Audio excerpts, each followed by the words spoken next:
Hello' মাই dear friends, আজি আকৌ এটা নতুন ভিডিঅ'লৈ সকলোকে স্বাগতম জনাই আৰম্ভ কৰিবলৈ ওলাইছোঁ তোমালোকৰ হয়তো তোমালোকে বহুতেই চিন্তিত হৈ আছা যে এইচএছ ৰিজাল্ট সকলোৰে মনতে এটাই প্ৰশ্ন মাত্ৰৰে এইচএছৰ ৰিজাল্ট কেতিয়া দিব।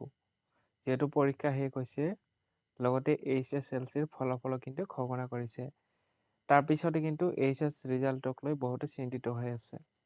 চিন্তাৰ কোনো কাৰণ নাই, কাৰণ যেনেদৰে কোৱা হৈছিল যে HSLC 2025ৰ ফলাফল বিহুৰ আগতে ঘোষণা কৰা হ'ব। বিহুৰ আগতে তোমালোকক ঘোষণা কৰি দিয়া হৈছিল।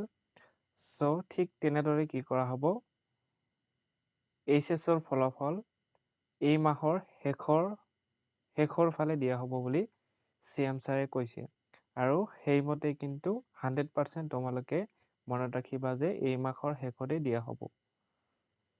তোমালোকে মুখ্যমন্ত্ৰীৰ ভাষণ শুনিব পাৰা।